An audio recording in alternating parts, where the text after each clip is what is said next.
Hitler విదేశీ విధానం గురించి మరియు దాని వలన ఫలితాల గురించి ఈరోజు చర్చించబోతున్నాం. ఇది మనకి ఫైనల్ బిఏ నందు పేపర్ 7లో మనకి వస్తుందండి. ఒకసారి హిట్లర్ విదేశీ విధానం అనేది మనకి టైటిల్ ఇవ్వడం జరిగింది. తర్వాత కమ్యూనిస్టులు మరియు ఫ్రాన్స్కి వ్యతిరేకంగా వెర్సైల్స్ సంధిని ఉల్లంఘించడం అని చెప్పేసి ఒక టైటిల్ ఇచ్చాం. తర్వాత నిరాయుధీకరణ సమావేశాన్ని, తర్వాత పోలాండ్తో ఒప్పందం అనేటువంటిది కూడా ఇవ్వటం జరిగింది. అయితే హిట్లర్ తన దేశ ఆర్థిక పరిస్థితికి, ప్రజల దుర్భర జీవితానికి కారణం వెర్సైల్స్ సంధి అని చెప్పేసి హిట్లర్ భావించటం, తర్వాత ఈ వెర్సైల్స్ సంధికి కారణమైనటువంటి ఫ్రాన్స్ మరియు దానికి వ్యతిరేకంగా ఈ విదేశీ విధానం అనేది రూపొందించుకున్నాడు. వెర్సైల్స్ సంధిని ఉల్లంఘించటమే ఆ విధంగా మూడవ జర్మన్ రాజ్యం లేదా థర్డ్ రిచ్ అని చెప్పేసి దాన్ని ఏర్పాటు చేయటమే అని చెప్పేసి ఇతని యొక్క ఉద్దేశం.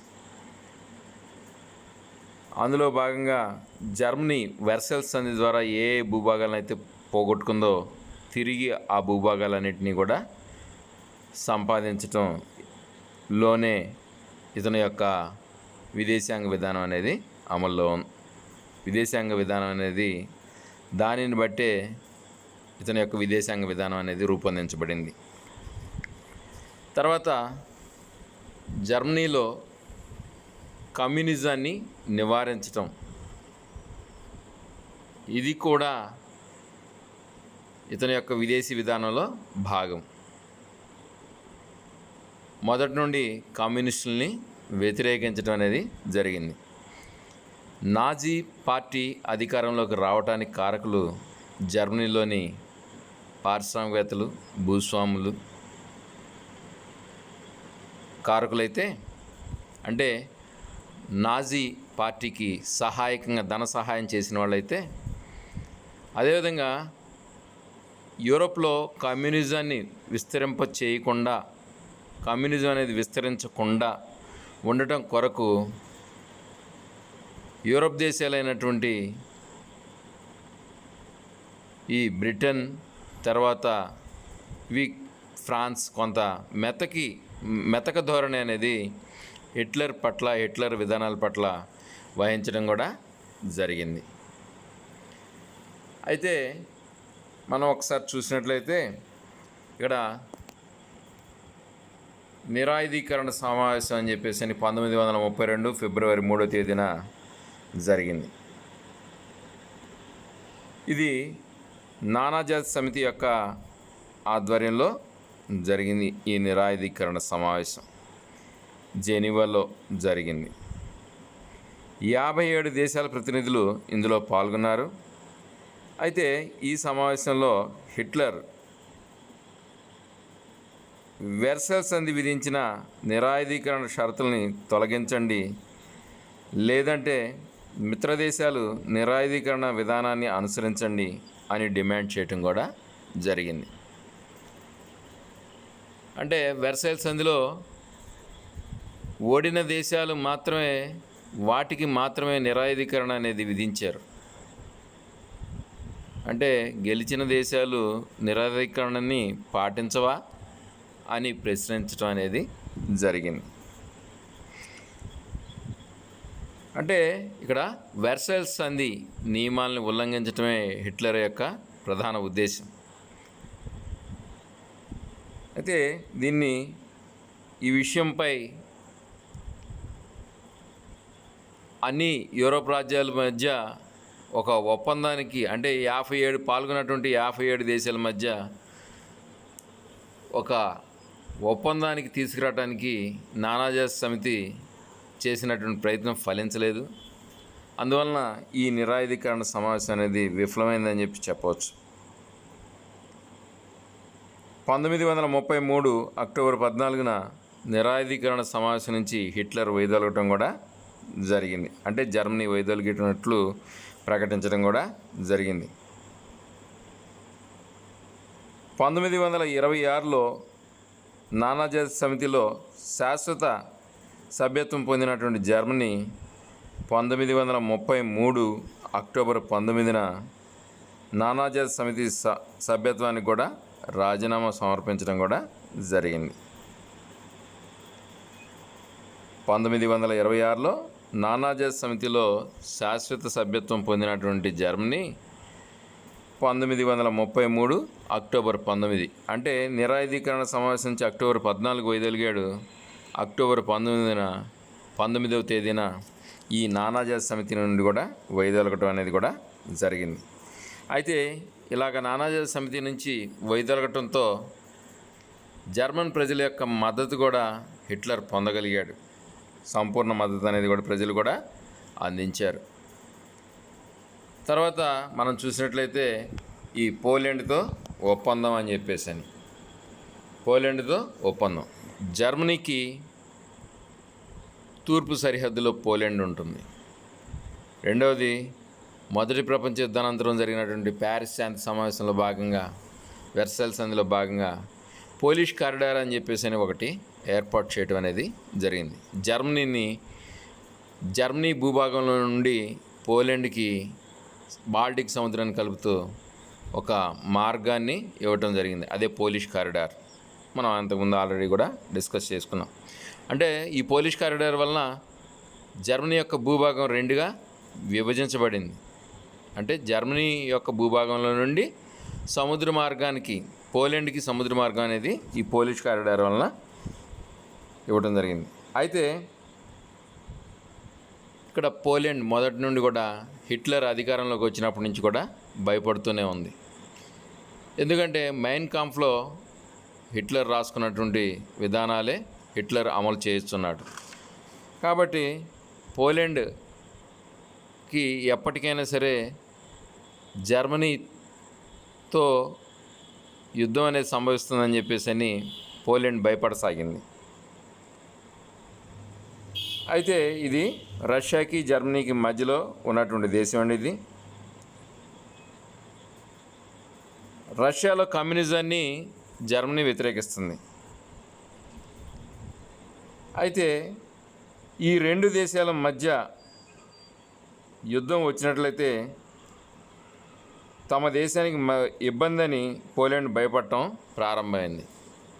అంటే మధ్యలో ఉన్నటువంటి చిన్న దేశం ఎప్పుడైనా ఇబ్బంది అనేది ఉంటుందని చెప్పేసి 1934 జనవరి 23వ తేదీన జర్మనీ పోలాండ్లు ఒకరిపై మరొకరికి దురాక్రమణ జరుపుకోమని చెప్పేసి ఒక ఒప్పందానికి రావటం జరిగింది. హిట్లర్ అప్పటి వరకు కూడా దాడి చేస్తాడని చెప్పేసి భయపడినటువంటి పోలాండ్ ఈ ఒప్పందం వలన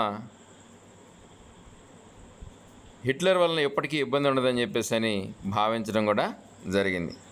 1934 జనవరి 23వ తేదీన జర్మనీ పోలాండ్లు ఒకరిపై మరొకరు దురాక్రమణ జరుపుకోమని ఒప్పందం చేసుకున్నారు. దానిలో భాగంగా 10 సంవత్సరాల వరకు జర్మనీ తూర్పు సరిహద్దు విస్తరణకు పూనుకోమని జర్మనీ పోలాండ్కి హామీ ఇవ్వటం కూడా జరిగింది. అంటే ఒకరిపై ఒకరు దాడి చేసుకో జర్మనీ తూర్పు వైపు తమ యొక్క సరిహద్దుని విస్తరింపు చేసుకొని 10 సంవత్సరాల వరకు అని చెప్పేసి హిట్లర్ దాంట్లో ఆ ఒప్పందంలో సంతకం చేయటం కూడా జరిగింది. తర్వాత మూడవ రాజ్యం ఏర్పాటుగా చర్యలు థర్డ్ రిచ్. అంటే జర్మనీ పోలాండ్తో ఎందుకు సంధి చేసుకుంది? రష్యాతో ఎప్పుడైనా యుద్ధం సంభవిస్తే పోలాండ్ సహాయకంగా ఉంటుందని చెప్పేసి సంధి చేసుకుంది. తర్వాత జర్మనీ నుంచి మొదటి ప్రపంచ యుద్ధం తర్వాత వర్సైల్ సంధి ద్వారా ఏ అయితే భూభాగాలు విడదీయబడ్డాయో ఆ భూభాగాలను ఒక్కోదాన్ని ఆక్రమించాలని చెప్పేసి నిర్ణయించుకుంది. అందులో భాగంగా ఆస్ట్రియా, తర్వాత చెకోస్లావికియా ఈ రెండు ప్రాంతాలని అంటే ఆస్ట్రియాని కలుపుకోవటం, తర్వాత జెకోస్లావికా దేశం మొత్తాన్ని కూడా ఆక్రమించడం అనేది కూడా చేశాడు. వాటి గురించి ఇక్కడ చూద్దాం. ఇక్కడ మనం చూసినట్లయితే మొదటి ప్రపంచ యుద్ధం తర్వాత మిత్రరాజ్యాలు ఆస్ట్రియాకి మధ్య సెయింట్ జర్మన్ సంధి అనేది జరిగిందని మనం ఆల్రెడీ చదువుకున్నాం. అయితే ఈ సంధి అనేది అక్కడి జాతుల యొక్క మనోభావాలను దృష్టిలో పెట్టుకొని జరగలేదు. జర్మన్ జాతి వారు ఎక్కువ మంది ఆస్ట్రియాలో ఉండిపోయారు ఆ సంధి వలన. హిట్లర్కి ఎక్కువ జనాభా అనేది అవసరం. ఎందుకంటే మెయిన్ క్యాంప్ గ్రంథంలో మూడో రాజ్యం నెలకొల్పి ప్రపంచంపై ఆర్యజాతి అధికారం కల్పించడమే ఇతని యొక్క ధ్యేయం. అంటే కావలసినంత సైన్యం అనేది ఉంటేనే మిగతా ప్రపంచాన్ని, అంటే మిగిలిన యూరోప్ ప్రపంచంలో ఉన్నటువంటి దేశాలని ఓడించగలను అని చెప్పేసి అని. అందుకే హిట్లర్ స్వదేశీ విధానంలో కూడా మనం చూసాం. జనాభాని పెంచండి అని చెప్పేసి అని, ఎక్కువ మంది సంతానం కలిగిన వారికి ప్రోత్సాహకాలు కూడా అందించడం అనేది కూడా హిట్లర్ చేసినటువంటి పని.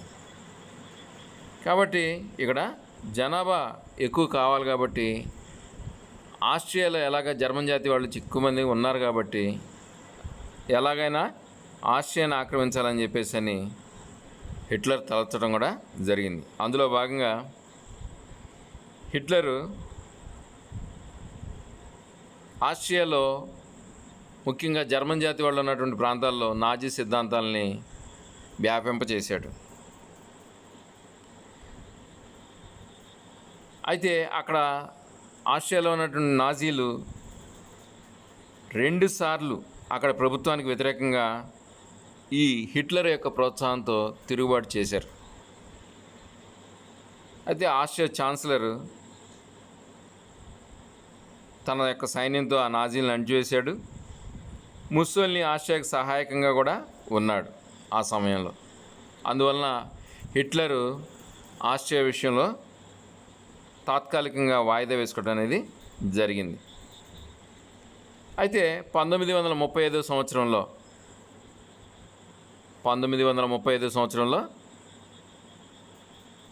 ముస్సోలినీ ఆఫ్రికాలోని ఇథియోపియా, దాన్ని అబిసినియా అని చెప్పేసి అని అంటారు, ఈ అబిసినియాని ఆక్రమించుకోవడం అనేది జరిగింది.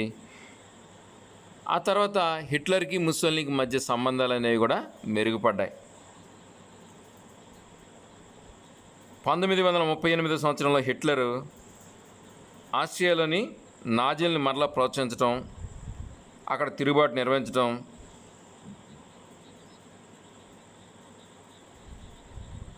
అయితే ఈ పరిణామంలో ఆస్ట్రియా క్యాబినెట్లో నాజీ వర్గానికి చెందినటువంటి వారికి మంత్రి పదవి ఇచ్చి జర్మనీ విదేశాంగ విధానాన్ని అంగీకరించడం కూడా ఆస్ట్రియా చేసింది. 1938 సంవత్సరంలో జర్మన్ సైన్యం ఆస్ట్రియాలో ప్రవేశించి ఆస్ట్రియాని జర్మనీలో విలీనం చేయడం కూడా చేశాడు. ఇలాగా ఆస్ట్రియా దేశం జర్మనీలో విలీనం కాబడింది. వెర్సైల్ సంధికి ముందు జర్మన్ ఆస్ట్రియా అని చెప్పేసి అని దీనికి పేరు ఉండేది. వెర్సైల్ సంధి తర్వాత రిపబ్లిక్ ఆఫ్ ఆస్ట్రియా అని చెప్పేసి అని పేరు మార్చారని మనం కూడా చెప్పుకున్నాం ఇంతకుముందు. కాబట్టి ఆస్ట్రియా అనేది జర్మనీలో భూభాగమే అని చెప్పేసి అని జర్మనీని ఆక్రమించడం కూడా, హిట్లర్ పుట్టింది కూడా ఆస్ట్రియా ప్రాంతంలోనే కాబట్టి ఆస్ట్రియాని ఆక్రమించుకోవడం అనేది చేశాడు. తర్వాత జెకోస్లావికియా, ఇది మొదటి ప్రపంచ యుద్ధానంతరం ఏర్పడినటువంటి ఒక దేశం అండి. ఇది 1919 సెయింట్ జర్మన్ సంధి మనం ఆల్రెడీ చెప్పుకున్నాం, ఆస్ట్రియాతో జరిగినది. దానివల్ల జెకోస్లావికియా దేశం అనేది ఏర్పడింది. ఇందులో బొహేమియా, మొరావియా,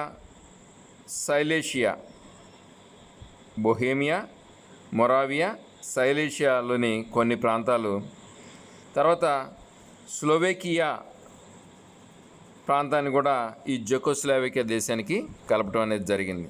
అంటే జర్మన్ ప్రాంతాలు ఆస్ట్రియా ప్రాంతాల నుంచి తీసి వీటిని జెకోస్లావికియా అనేటువంటి దేశం ఏర్పాటు చేయడం అనేది జరిగింది. జెకోస్లావికియా పశ్చిమ ప్రాంతంలో ఉన్నటువంటి భూభాగాన్ని సుడెటన్ ల్యాండ్ అని చెప్పేసి అని అంటారు. ఇక్కడ ఈ సుడెటన్ ల్యాండ్ ప్రాంతంలో ఎక్కువ మంది ప్రజలు జర్మన్ జాతికి చెందినటువంటి వాళ్ళు. అయితే ఇక్కడ ప్రజలు స్వయం నిర్ణయాధికార సిద్ధాంతం ప్రకారం అంటే ప్లెబిసైటీ నిర్వహించడం వల్ల సుడెటన్ ల్యాండ్ ప్రజలందరూ కూడా జర్మనీలో చేరిపోవాలని కోరుకోవటం కూడా జరిగింది. అయితే జెకోస్లావికియా వచ్చేసరికి దీనికి ఒప్పుకోలే. దానికి ఇంగ్లాండ్, ఫ్రాన్స్ కూడా మద్దతు తెలియజేశాయి. దేనికి? ఈ జెకోస్లావికియాకి మద్దతు తెలియజేశాయి. అయితే మ్యూనిక్ ఒప్పందం, ఈ మ్యూనిక్ ఒప్పందం ప్రకారం ఇక్కడ మొదట ససేమిరా అన్నటువంటి ఇంగ్లాండ్, ఫ్రాన్స్లు ఈ మ్యూనిక్ ఒప్పందంలో భాగంగా ఆ సుడెటన్ ల్యాండ్ని జర్మనీకి ఇవ్వడానికి అంగీకరించడం కూడా జరిగింది. 1938 సెప్టెంబర్ నందు ఇంగ్లాండు చెందినటువంటి ఛాంబర్లిన్, తర్వాత ఫ్రాన్స్కి చెందినటువంటి డలవేర్, ఇటలీకి చెందినటువంటి ముస్సోల్ని, జర్మనీకి చెందినటువంటి హిట్లర్ వీళ్ళందరూ మ్యూనిక్ నందు సమావేశం అయ్యి జర్మనీకి సుడెటన్ ప్రాంతాన్ని ఇప్పించటకు జెకోస్లావియాని ఒప్పించడం కూడా జరిగింది. దీన్నే చరిత్రలో మ్యూనిక్ ఒప్పందం అని చెప్పేసి అంటారు. అయితే సుడెటన్ ల్యాండ్తో సంతృప్తి చెందక హిట్లర్ ఈ మ్యూనిక్ ఒప్పందాన్ని ఉల్లంఘించి 6 నెలల లోపే 1938 సెప్టెంబర్లో జరిగింది. ఈ ఒక 6 నెలల లోపే హిట్లర్ జెకోస్లావికియాని పూర్తిగా ఆక్రమించడం కూడా జరిగింది. అందువల్ల చరిత్రకారులు దీన్ని ఏమంటారంటే మ్యూనిక్ ఒప్పందం కాదు, మ్యూనిక్ ట్రాజడీ అని చెప్పేసి అని అంటారు. నెక్స్ట్ వచ్చేసరికి వెర్సైల్ సంధి ఉల్లంఘించటం, కూటముల ఏర్పాటు, ఫలితాలు. వెర్సైల్ సంధి ఉల్లంఘించుట, కూటములు ఏర్పాటు, ఫలితాలు. అంటే హిట్లరు ఇంగ్లాండు మరియు ఫ్రాన్స్ల యొక్క విధానాలను చూసి వెర్సైల్ సంధిని కూడా ఉల్లంఘించాలని చెప్పేసి నిర్ణయం కూడా తీసుకున్నాడు. అందులో భాగంగా రైన్ ప్రాంతంలో కోటల నిర్మాణం అనేది చేపట్టాడు. రైన్ ప్రాంతంలో, జర్మనీలోని రైన్ ప్రాంతంలో, రైన్ నదీ తీర ప్రాంతంలో కోటలు నిర్మించడం, ఇది వెర్సైల్ సంధి ప్రకారం ఇది విరుద్ధం. వెర్సైల్ సంధిలో రైన్ ప్రాంతంలో సైనిక కార్యకలాపాలు నిర్వహించకూడదు జర్మనీ అని ఉంది, కోటలు నిర్మించరాదు అని చెప్పేసి అని ఉంది. అయితే దీనికి విరుద్ధంగా ఆ రైన్ నదీ ప్రాంతంలో కోటలు నిర్మించాడు, సైన్యాన్ని నిలుపుదల చేయడం కూడా చేశాడు. 1936 మార్చి 7వ తేదీన జర్మనీ సైన్యాన్ని పంపించి 1936 మార్చి 7వ తేదీన జర్మనీ సైన్యాన్ని పంపించి రైన్ ప్రాంతాన్ని ఆక్రమించడం అనేది హిట్లర్ చేసినటువంటి పని.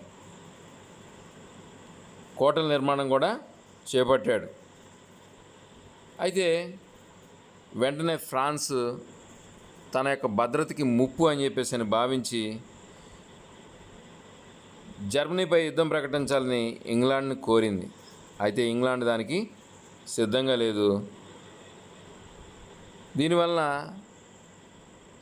ఇక్కడ యథావిధిగా సైన్యాన్ని రైన్ నదీ ప్రాంతానికి పంపించటం, అక్కడ సైనిక విన్యాసాలు జరపటం, ఫ్రాన్స్ కూడా దీన్ని బట్టి తన సైన్యాన్ని పెంచుకోవటం అనేది ప్రారంభించింది. తర్వాత సార్లోయ ఆక్రమణ. వెర్సైల్ సంధి సార్లోయను 16 సంవత్సరాల నానాజాతి సంరక్షణలో ఉంచింది. 1935 సంవత్సరంలో అక్కడ ప్రజాభిప్రాయ సేకరణ నిర్వహించగా 90% మంది ప్రజలు జర్మనీలో ఏకం అవ్వడానికి సమ్మతించడం కూడా జరిగింది. సార్లోయ మనం ఆల్రెడీ ఇంతకుముందు చెప్పుకొని ఉన్నాం. సార్లోయ అనేది జర్మనీలో ఉంటుంది. బొగ్గు క్షేత్రాలకి ప్రసిద్ధిది. ఆ బొగ్గు క్షేత్రాల ప్రాంతాన్ని నానాజాతి సంరక్షణలో ఉంచింది. ప్లస్ ఫ్రాన్స్ అనేది అక్కడ ఆక్రమించుకొని బొగ్గును కూడా వినియోగించుకుంది చాలా వరకు. అయితే ఇతను ఏం చేశాడు, ఇక్కడ సార్లోయని అక్కడ ప్రజాభిప్రాయ సేకరణ ఏర్పాటు చేసి 1935 సంవత్సరం మార్చి 1 నాటికి జర్మనీలో విలీనం చేయడం అనేది జరిగింది. ఇవన్నీ కూడా మెయిన్ కాంఫ్లో చెప్పుకున్నటువంటివే. అంటే వెర్సైల్స్ సంధిని ఉల్లంఘించి జర్మనీ కోల్పోయినటువంటి భూభాగాలన్నింటినీ తిరిగి ఆక్రమించడం ద్వారా జర్మనీ యొక్క పూర్వ వైభవాన్ని తిరిగి తీసుకురావచ్చు. ఇక్కడ ప్రజల యొక్క ఆర్థిక కష్టాలని, తర్వాత నిరుద్యోగతని, పేదరికాన్ని, వీటన్నిటిని కూడా నివారించవచ్చు అని చెప్పేసి అని తన ప్రసంగాల ద్వారా, తన వాగ్దానాల ద్వారా ప్రజలకు ఇచ్చినటువంటివే. వైమానిక నౌకాదళాల పెంపుదల అనేది కూడా చేశాడండి. అయితే ఈ వెర్సైల్స్ సంధి జర్మనీ యొక్క నౌకాదళం, తర్వాత అదేవిధంగా వైమానిక దళం అయితేమి, తర్వాత సైన్యం మీద ఆంక్షలు అనేవి విధించింది. మీరు ఆల్రెడీ వెర్సైల్స్ సంధి గురించి చూసినప్పుడు మీరు తెలుసుకున్నారు. అయితే ఇక్కడ వచ్చేసరికి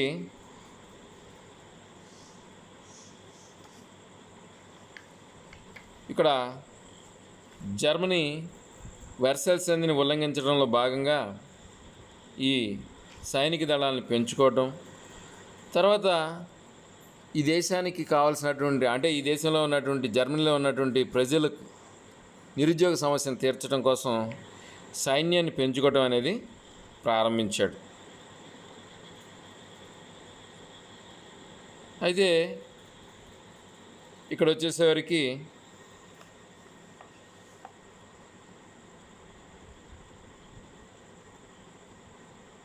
మనం ఆల్రెడీ చూసాము.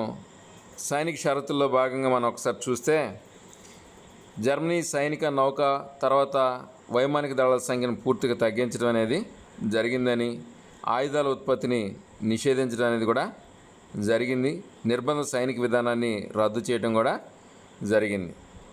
జర్మనీ నౌకాశ్రయం అయినటువంటి హోలీగో ల్యాండ్ అనేటువంటి ప్రాంతాన్ని నాశనం చేయడం కూడా జరిగింది. సబ్మెరైన్ కలిగి ఉండరాదని చెప్పేసి అని కూడా ఈ వెర్సైల్స్ సంధిలో చూడటం జరిగింది. వీటన్నిటికీ విరుద్ధంగా ఇక్కడ ప్రజలకి నిరుద్యోగ సమస్యను తీర్చాలంటే సైన్యాన్ని పెంచుకోవటం, సైన్యంలో ఎక్కువ మందిని చేర్చుకోవటం ద్వారా ఇక్కడ ఉద్యోగ అవకాశాలను కల్పించాడు. అయితే ఈ నౌకాదళాలని వీటిని పెంపొందించడం అనేది స్విట్జర్లాండ్లోని స్ట్రెస్సా సమావేశానికి విరుద్ధం అని చెప్పేసి అని ఇంగ్లాండు, ఫ్రాన్స్ అనేవి అభ్యంతరం తెలియజేయగా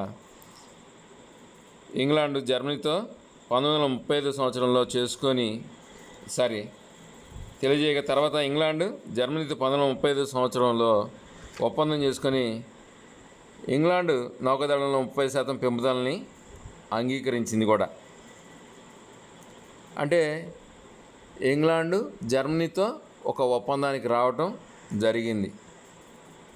ఇంగ్లాండ్లో ఉన్నటువంటి నౌకాదళంలో 30% నౌకలను కూడా, అంటే నిరాయుధీకరణ సమయంలోనే ఇది వ్యతిరేకించాడు. కాబట్టి ఇక్కడ సైన్యం అనేది పెంచుకోవటం ద్వారానే పూర్వపు భూభాగాలు ఆక్రమించాలని హిట్లర్ భావించాడు.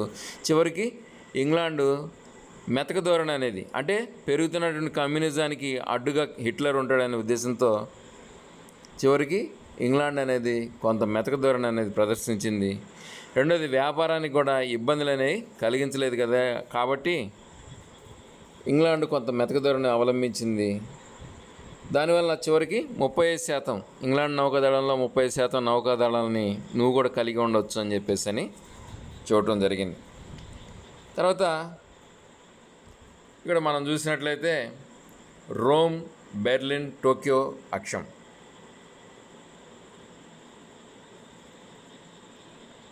మొదట్లో ఇటలీ, మీకు ఆల్రెడీ చెప్పాను ఇంతకుముందు, ముస్సోల్ని ఆస్ట్రియాని ఆక్రమించుకోవడానికి జర్మనీ ప్రయత్నం చేస్తే ముస్సోల్ని అడ్డు చెప్పాడని. అయితే తర్వాత ఎప్పుడైతే 1935 సంవత్సరంలో ఇటలీ అబిసినియాని ఆక్రమించడం, తర్వాత జనరల్ ఫ్రాంకోకి స్పెయిన్లో సహాయం చేయటం విషయంలో అయితేమి, వీళ్ళిద్దరి మధ్య కొంత సంబంధాలు అనేవి ఇటలీకి, జర్మనీకి రావటం, 1936 సంవత్సరంలో అక్టోబర్ 24న రోమ్, బెర్లిన్ మధ్య ఒక ఒప్పందం అనేది చేసుకోవటం, ఒకరికొకరు సహకరించుకోవటం కోసం. తర్వాత హిట్లరు రష్యాకి వ్యతిరేకంగా ఉండటం,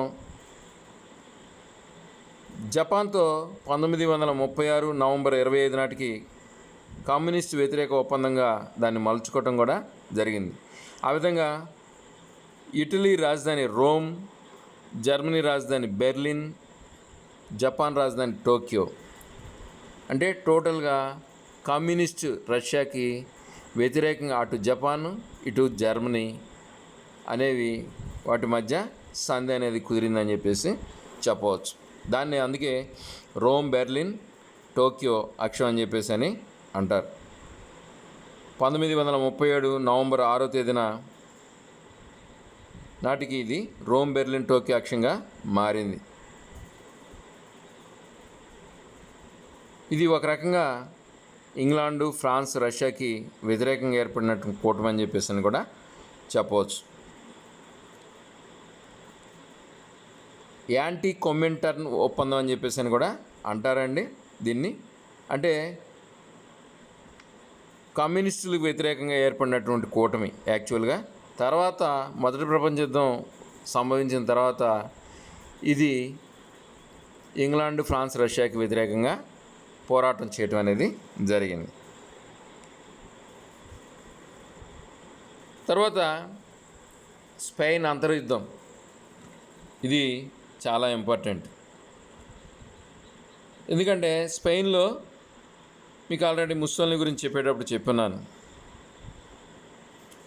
స్పెయిన్లో ఉన్నటువంటి అక్కడ ఉన్నటువంటి రాజు సరిగా పరిపాలన అనేది చేయకపోవటం వలన అక్కడ తన అధికారాన్ని వదులుకోవటం, 11వ అల్ఫాసో అని చెప్పేసి రాజు తన అధికారాన్ని వదులుకొని అక్కడ జనరల్ అయినటువంటి ప్రియోడా రివేరాకు పరిపాలన బాధ్యతలు ఇవ్వటం, మార్షల్ అతను విధించటం, తర్వాత రివేరా నుంచి జమేరా అని చెప్పేసి వామపక్షవాది ప్రభుత్వ అధికారాలు చేపట్టడం, చివరికి జనరల్ ఫ్రాంకో 1936 జూలై 17వ తేదీన తిరుగుబాటు చేయటం జమేరా ప్రభుత్వానికి వ్యతిరేకంగా. జనరల్ ఫ్రాంకోకి ఇటలీ, జర్మనీ సైనిక సహాయం చేయటం, తర్వాత ఈ కమ్యూనిస్టు లేకపోతే సోషలిస్ట్ అయినటువంటి జమేరాకు వచ్చేసేవరికి రష్యా సహాయకంగా నిలవటం అనేది జరిగింది. చివరికి ఈ జనరల్ ఫ్రాంకో యొక్క కూటమి అనేది ఇక్కడ విజయం సాధించడం అనేది జరిగింది. కమ్యూనిస్ట్ ప్రభుత్వాన్ని పడగొట్టడం అనేది ఫ్రాంకో విజేతగా నిలవటం కూడా జరిగింది. అయితే ఫ్రాంకో ఎవరి యొక్క సహకారంతో, జర్మనీ, ఇటలీ యొక్క సహకారంతో స్పెయిన్లో ప్రభుత్వాన్ని ఏర్పాటు చేయగలిగాడు. కమ్యూనిస్ట్ ప్రభుత్వాన్ని కూల్చివేయగలిగాడు. తర్వాత ఇక్కడ చూసినట్లయితే చివరిగా పోలాండ్పై జర్మనీ దాడి, రెండవ ప్రపంచ యుద్ధం ప్రారంభం. పోలాండ్తో మనం ఆల్రెడీ ఒకసారి చెప్పుకొని ఉన్నాం. పోలాండ్తో హిట్లర్ ఒక ఒప్పందం చేసుకున్నాడని చెప్పేసి. ఆ ఒప్పందం 1934 సంవత్సరం జనవరి 23వ తేదీన జరిగింది. అయితే 10 సంవత్సరాల పాటు అన్నాడు. అది అంటే జర్మనీకి ఇక మిగిలింది పోలాండ్లో ఉన్నటువంటి పోలిష్ కారిడార్ ఆక్రమించటమే. దానికోసం ఇక్కడ లిథువేనియా ఆధీనంలో ఉన్నటువంటి మేమెల్ కోటని మొదట ఆక్రమించాడు. తర్వాత పోలాండ్ని ఆక్రమించాలని సన్నాహాలు ప్రారంభించి పోలిష్ కారిడార్, తర్వాత డాన్జింగ్, రేవు పట్టణాలు, ఆ ప్రాంతాల్లో మొత్తం కూడా జర్మన్ జాతి వారే ఎక్కువగా ఉండేవాళ్ళు. ఆ రెండింటిని పోలాండ్ తిరిగి ఇచ్చేయాలని చెప్పేసి తిరిగి జర్మనీకి ఇవ్వాలని చెప్పేసి హిట్లర్ పోలాండ్ డిమాండ్ చేయటం ప్రారంభించాడు. పోలాండ్ దానికి తిరస్కరించింది. ఎందుకంటే ఇంగ్లాండ్, ఫ్రాన్స్ల యొక్క మద్దతు అనేది పోలాండ్కి ఉంది కాబట్టి పోలాండ్ దాన్ని తిరస్కరించింది. చివరికి 1939 సెప్టెంబర్ 1వ తేదీన పోలాండ్పై హిట్లర్ దాడి చేయటం, హిట్లర్ తన సైన్యాలను ఉపసంహరించుకోమని చెప్పేసి ఇంగ్లాండ్ హెచ్చరించడం, దానికి హిట్లర్ ఒప్పుకోకపోవడంతో సెప్టెంబర్ 3వ తేదీన ఇంగ్లాండ్ జర్మనీపై యుద్ధం ప్రకటించడం ఇది రెండవ ప్రపంచ యుద్ధం ప్రారంభంగా చెప్పవచ్చు. ఫ్రాన్స్ జర్మనీపై యుద్ధం ప్రకటించడం కూడా జరిగింది. అయితే ఇక్కడ రెండవ ప్రపంచ యుద్ధంలో భాగంగా మనం ఇంతకుముందే ఆల్రెడీ చెప్పుకున్నాం. రోమ్, బెర్లిన్, టోక్యో ఇవి మూడు కూడా 1941 వరకు కూడా జపాన్ పాల్గొనలేదు. చెప్పాలంటే అయితే ఈలోపు ముస్సోల్ని, తర్వాత స్పెయిన్, తర్వాత హిట్లర్ ఈ మూడు దేశాలు అంటే స్పెయిన్, తర్వాత ఇటలీ, తర్వాత జర్మనీ ఈ మూడు దేశాలు యూరోప్ యుద్ధ రంగంలో పాల్గొనడం అనేది జరిగింది. అయితే పోలాండ్ మీద జర్మనీ దాడి చేసిన సమయంలోనే రష్యా కూడా పోలాండ్ మీద దాడి చేసి కొన్ని భూభాగాల్ని ఆక్రమించుకోవడం జరిగింది. హిట్లర్ తర్వాత నార్వే, డెన్మార్క్, హాలండ్, బెల్జియం, ఫ్రాన్స్లు అన్నింటినీ కూడా ఆక్రమించారు. తర్వాత ఇంగ్లాండ్ వైపు దృష్టి మలిచాడు. వైమానిక సబ్మెరైన్లను ఉపయోగించాడు. తర్వాత 1941 నాటికి గ్రీస్ ఆక్రమణ తర్వాత హిట్లర్ రష్యాపై దృష్టి మలిచాడు. 1942 వరకు కూడా హిట్లర్ విజయాలు సాధిస్తూ ఉన్నాడు. చివరికి ఇటలీ యొక్క సైన్యాల్ని కాపాడటం కోసం ఆఫ్రికాలో ఎల్ ఎల్మినాన్ అనేటువంటి ప్రాంతంలో జర్మన్ సైన్యాలు వెళ్ళటం, అక్కడ ఓటమి చూడటం. ఈలోపు యుఎస్ఏ ఈ మిత్రరాజ్యాలైనటువంటి ఇంగ్లాండ్కి, రష్యాకి సహాయకంగా నిలవటం. చివరికి హిట్లర్ స్టాలిన్గ్రాడ్ యుద్ధంలో ఇక్కడ రష్యా చేతిలో ఓటమిని చవిచూడటం. తర్వాత జర్మన్ సైన్యాలను తరుముకుంటూ రష్యా జర్మన్ భూభాగాల్లోకి ప్రవేశించటం, అక్కడ క్వారంటైన్లో ఉన్నటువంటి యూదులను అయితేమి క్యాథలిక్లు అందరినీ విడుదల చేయటం. చివరికి బెర్లిన్ని తాకటం కూడా రష్యా ఎర్ర సైన్యాలు బెర్లిన్ తాకటం అనేది జరిగింది. 1945 ఏప్రిల్ 30వ తేదీన హిట్లర్ అతని యొక్క భార్య ఎవా బ్రౌన్ ఆత్మహత్య చేసుకోవటం కూడా జరిగింది. ఈ విధంగా జర్మనీ యొక్క అభివృద్ధితో పాటు జర్మనీ యొక్క నాశనానికి కూడా కారకుడయ్యాడని చెప్పేసి అని చెప్పవచ్చు. ఇదండి హిట్లర్ యొక్క విదేశాంగ విధానం. హిట్లర్ అనుసరించినటువంటి విదేశాంగ విధానం ప్రధానంగా ఫ్రాన్స్కి వ్యతిరేకంగా వెర్సైల్ సంధిని ఉల్లంఘిస్తూ జర్మనీ పోగొట్టుకున్నటువంటి వెర్సైల్ సంధి ద్వారా పోగొట్టుకున్న భూభాగాలను తిరిగి ఆక్రమించటం, తర్వాత కమ్యూనిజానికి వ్యతిరేకంగా విదేశాంగ విధానం అనేది ఆధారపడి ఉండటం కూడా జరిగింది. చివరిగా పోలాండ్ నుంచి వెర్సైల్ సంధి ద్వారా పోగొట్టుకున్న భూభాగాలను తిరిగి ఆక్రమించడం కోసం చేసిన ప్రయత్నమే చివరికి రెండవ ప్రపంచ యుద్ధానికి దారితీసింది. ఈ విధంగా ఇంకొక ప్రపంచ యుద్ధానికి హిట్లర్ కారకుడయ్యాడని చెప్పేసి అని చెప్పవచ్చు. ఓకేనండి, థ్యాంక్ యూ.